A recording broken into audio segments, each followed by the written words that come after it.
To learn more about earning college credits with study hall courses, go to gostudyhall.com or click the link in the description. You know what Aaliyah said, if at first you don't succeed, dust yourself off and try again. Well, apparently that also applies to the government, because that's exactly what the founders did when their first attempt at creating the US government was a total failure. Imagine you're part of the newly designed government, and things are not going great. For one, ex-soldiers turned farmers in Massachusetts keep protesting high taxes by attacking courthouses and other government properties. And from the farmers' perspective, they're fed up.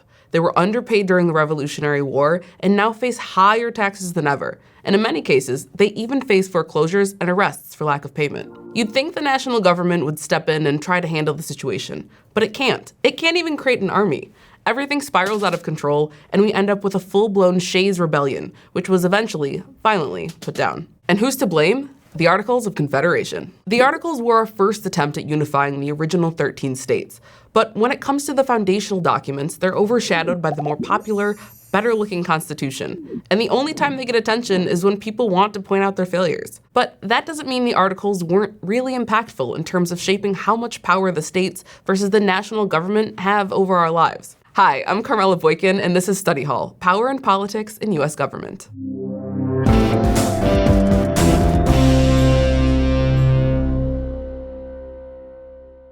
When the colonies drafted the Declaration of Independence in 1776, that left a bit of a government vacuum they had to figure out how to fill. And if building a new government doesn't sound hard enough, remember the colonists were trying to do this while fighting a massive war. The country also looked different compared to today. The former 13 colonies spread from Massachusetts down to Georgia, while to the west were indigenous and Spanish territories. And all of these factors clearly show up in their first attempt at creating a US government. Like at the start of the American Revolution, the colonists were understandably wary of a strong, centralized government. The Continental Congress, aka the group of founders that led the revolution, didn't want to return to a monarchy like they had just escaped. And so they channeled this anxiety into their first attempt at outlining the framework for the US government. Behold, the Articles of Confederation, which came into effect in 1781. The founders intentionally created a weak national government to make sure that it couldn't accumulate too much power over individual states. But this immediately caused some cracks to show. First, let's talk about structure. The founders decided that each state should have equal representation, but smaller states, scared of being overpowered by larger ones, fought for what they thought was equal, meaning each state only got one vote. So people in larger states were severely less represented compared to states with smaller populations. Tiny Delaware had as much say as Virginia, which had a population 10 times its size. The Articles also required that any amendments or changes would need to be approved by all states. So every state had to agree on something, which was next to impossible at the time. And the founders really let their fear of kings show when they completely left out a real executive, like a president or a prime minister, as well as a permanent national judicial system. So the laws that Congress passed weren't really being enforced. And because the judicial systems were left up to the states, they could essentially overturn any laws they didn't like, and couldn't really be punished for it. And this structure did what it was designed to do. It severely limited the power of the national government over the states. But the Articles also left the fledgling nation unprepared to deal with collective dilemmas, which are scenarios that call for cooperation among people or states. Instead, short-term self-interest kept this from happening. First, trade was a major collective dilemma. To figure out why, we have to look at taxes. The national government didn't have the power to impose taxes. Only the states could. So instead of imposing its own taxes, the national government had to request money from the states.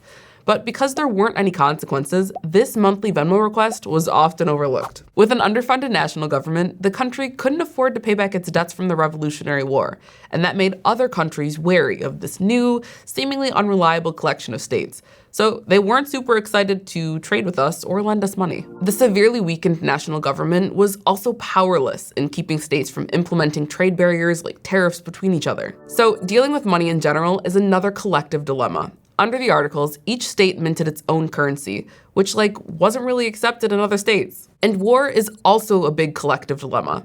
Remember, the Revolutionary War wouldn't officially end until 1783, which makes you wonder how a war could be fought when the national government basically has no authority. Well, the answer, as the colonists soon found out, is that it couldn't. And like we said at the start, one of the biggest issues with the Articles was that Congress wasn't allowed to require state governments to provide troops for combat or defense. So looking back, it's clear the weak national government wasn't equipped to deal with collective dilemmas. This is where we start to see strong opposition to the Articles of Confederation. In fact, many historians label Shays' Rebellion in 1786 to 1787 as the catalyst for recognizing the need to create a new government. To put this into perspective, imagine the current US government under the Articles, where there's a collective dilemma, like a natural disaster. When Hurricane Sandy hit the east coast of the US in 2012, New Jersey Governor Chris Christie worked with the Federal Emergency Management Agency, or FEMA, to acquire funds and set up relief centers for victims. If there were no federal government and no FEMA, it would have been up to the states alone to coordinate their response to Sandy. And with no centralized power at the national level, it's difficult to imagine anything getting done. Back in the 1780s, it was becoming impossible to ignore the problems under the Articles. In response, another convention was called to talk about how to make things less terrible. Founders like George Washington and James Madison traveled to Philadelphia in May of 1787. Despite Congress only asking them to come up with potential improvements to the existing articles, the founders emerged 4 months later with a brand new document, the Constitution. And it wasn't an easy process. For one, people were still worried about having a powerful national government. This concern is partly responsible for our bicameral, or two-chamber legislature today.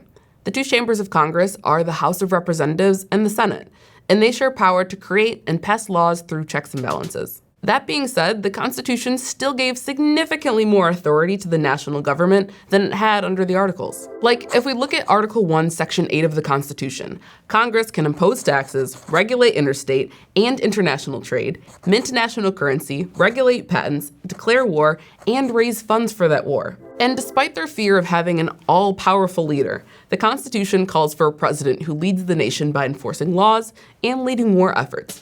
But this executive is still indirectly elected by electors from each state, instead of directly by the people, like with a popular vote. The Constitution also created the judicial branch, including the Supreme Court, the most powerful court in the US. Their power can be seen in how some of their rulings can only be undone by a new ruling or change in the Constitution, while others can only be undone with new legislation. So overall, the founders were trying to compensate for their previous mistakes by slowly expanding the power of the national government. But the balance of power between the national and state governments is fragile, and even 200 years later, we're still muddling through the intricacies of where state authority meets federal power. If the national and state government's relationship had a song, it would be Avril Lavigne's Complicated. We talk about it more in our episodes that cover policy issues like marijuana and abortion rights. But the lines of authority can also get blurred with issues like trade between states. State governments are obviously involved because stuff is moving across state lines, while the stability of the national economy depends on smooth trade. To better understand this complex relationship, let's consider a Supreme Court case coming out of California. In 2018, around 63% of California voters approved Proposition 12, which is an amendment to the state's health and safety code. This amendment prohibits any farmers or business owners from knowingly confining, quote, egg-laying hens, breeding pigs, and calves raised for veal, as well as selling products from animals that have been treated inhumanely. And one key part of this case is that the amendment also applies to products imported into California and not just produced within California. So every animal product that pork farmer Franny exports needs to meet both her home state of Iowa's regulations and those from California, like that pregnant and nursing pigs have enough room to turn around in their cages. Franny understands where they're coming from, but in order to follow the California rule, she would have to get all new enclosures and basically rebuild her farm from the ground up. And the thing is, California doesn't produce that much of its own pork, so this rule affects a lot more people than just Franny.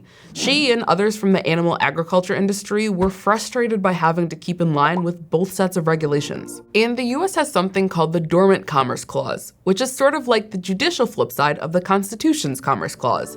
It says that states can be restricted from passing policies that hurt interstate trade in cases where the burden outweighs the benefits. So the farmers argue that because California makes up only roughly 13% of the country's pork consumers, the benefit of this policy doesn't outweigh the cost it'll have on the animal industry, not to mention the additional cost to consumers. So industry farmers and trade associations took the case to court, and it eventually wound up at the Supreme Court in March 2022. They heard the case in October 2022, and the court upheld the California law in May 2023. So Franny will either have to revamp her farm or lose the California market, or worse, her entire farm, which goes to show how much power states really hold. It's fair that people in California should be able to vote and decide what they want to eat and how animals should be treated there. But what if people in California start telling Iowans what to do with their potato crops? Or Iowa retaliates by regulating California products, and we're right back at the Articles of Confederation. There's a reason why this country is called the United States of America.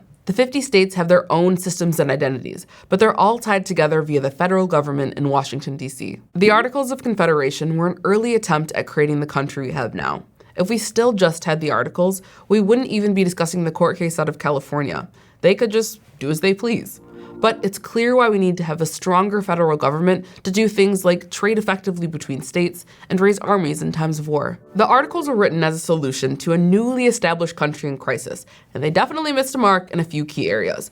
But we'll let you decide whether you think they deserve the grief they got from the rest of the foundational document family. If you're enjoying study hall power and politics in US government and are interested in taking an online course and earning college credit, visit gostudyhall.com or click the button to learn more.